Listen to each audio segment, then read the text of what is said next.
Children with special needs, as I said, children who are challenged in different ways. When parents can't go anywhere else, they come here a lot of the times.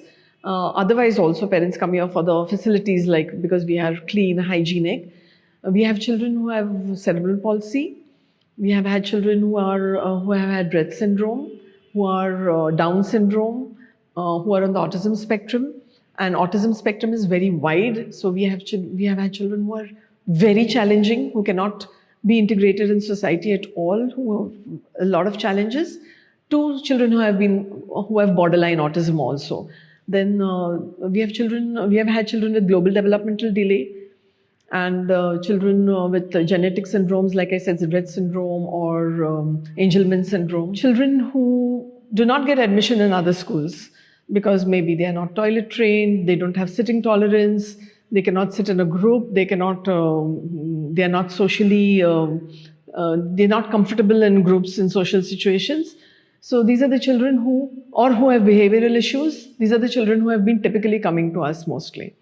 So us is working on a very niche kind of segment. We have children with different diagnoses coming to us, children with cerebral palsy, autism, who are on the autism spectrum, or who have genetic disorders. Slow learners also we have. But most of them, as I said, is when parents are up against a wall, that's when they come to us. So we have had, currently also we have children who are on a wheelchair, who need help with all their daily activities. Then we have had children with a lot of behavioral disorders also, children who could not fit into society at all. Like there's this instance of a boy I know who, when he came to us, he could not, he would just spit all the time.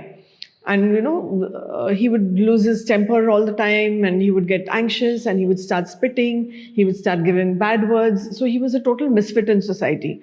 Today, he lives in a building where the people call him when they have bhajans and all, so he's integrated so much into society right now. Of course, he still has challenges, but still he has come a long way from where he used to be a complete loner and a lot of misbehavior and behavior issues. Then we have another child who is a young adult now and is working in society. So he's got integrated in that sense in society. He's working in a company now. When we started the school, it was with the thought of doing the Domen Delicato program in the school with the children. So that's what we started with, and that's what we were doing. We set up the infrastructure required for it. So we had crawling tracks, creeping tracks, we had patterning table, we had an inclined slope, we had the brachiation ladder, we had respiratory patterning machine, then we had the anti-gravity program, the apparatus required for that. So we set up all these things, everything that I had been doing at home with my daughter, I set it up over here so that we could do it with other children. And that's what we did for the initial 2-3 years. But we were, of course, evolving as a school. I was learning, and I was looking out for other ways, because I realized what happened with my daughter was she did progress very nicely, but after a point, she hit a ceiling. And as she grew, she started resisting. And then her growth stagnated, kind of plateaued off.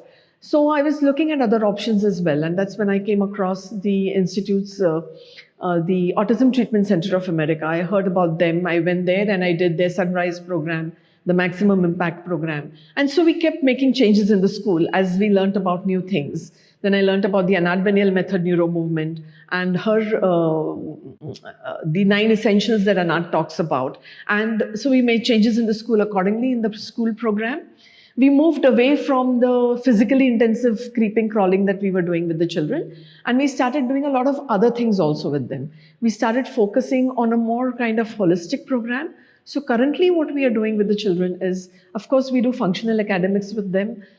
Depending on the level of the child, whenever a child comes to the school, or for every child at the beginning of the year, we do an assessment. And then on the basis of that assessment, we create a program for the child. And to decide on what it is, which areas we are going to work on and we are going to focus on. So we do functional academics with the children, where we are teaching them time concept, money concept. We have a very strong social program, you can say, where there are group activities. We do arts-based therapy with the children, which is a group activity. So children interact with each other.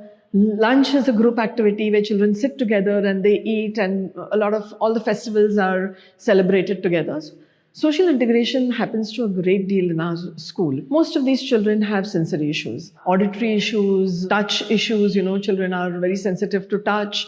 Then all the 5 senses actually. So we do sensory integration in the school. We do a lot of different activities for that. Then we do gross and fine motor activities. We have an academic program. So children who can study, who can do computers, we do computers with them. So depending on each child, the level of each child, we work on those skills. Currently, our youngest one is, I think, 5 years, but we have had as young as 2 years also in our school, and the oldest is 27, 28. So we have a wide range of children here. Since we've started the school in 2012, it has been a great learning experience for me. The journey has been very enriching. I've constantly been on the lookout of what more can I do to help the children. So I learned about the Beov vascular therapy. We wanted to have the hyperbaric chamber in school actually, but that was not possible. It was too much of investment and of space and money, which was not possible for me. Beov vascular therapy, when I heard about it, it seemed like it was doing the job of the hyperbaric chamber at a minuscule cost compared to the hyperbaric chamber. So we went in for this Beov vascular therapy, which we do with our children, which works on the microcirculation. It improves the microcirculation, as a result of which the oxygen supply to the brain increases. Oxygen supply to the entire body improves. So we have observed that the spasticity in children reduces and the immunity also increases. Then we also do something called the integrated listening systems, which is another program from the US. The integrated listening systems is done through where specific music tracks, the child hears these specific music tracks through bone conduction headphones.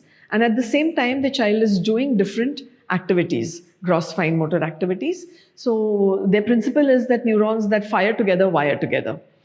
So in addition to all those, the sensory integration, gross fine motor and all, we are also working on these different aspects to help improve the basic functioning of the child. Since the time we started the school, we were doing the Dominant method. The basic premise is that of neuroplasticity, that the brain is plastic.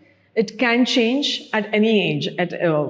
That's the basic premise of the Dominant method, which is also the basic premise of the Ananal Method neuro movement, which I learned about only in 2016. In March of 2017, I signed up for the basic training of the Ananal Method neuro movement.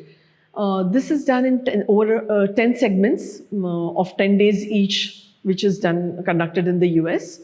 And I went for this training. After the basic training, there is 5 segments of children's mastery. Then there are 2 segments of vitality, anti-aging, and 1 segment of excellence, high performers. I did the entire training right up till the high performers because I was so convinced about her techniques, what she spoke about. It was radically different from the Glenn Doman program. But still, it made more sense to me. It worked. We have special educators working with the teachers. We have a nutritionist who is on our board, whom we get in touch with once in a while. She'll come and give a talk to the parents. We do all the gross and fine motor activities with the children in the school on a daily basis. Over the years, we have had many children coming to the school, coming, going, passing out, getting integrated in society. By far and large, every child that has come here has always progressed. The children look forward to coming to school. They love coming to school, and the children have become socially more, they are more comfortable in social situations. We have had children where parents could not take the child out, but now the children can go out in malls, go to restaurants for dinner, lunch, etc.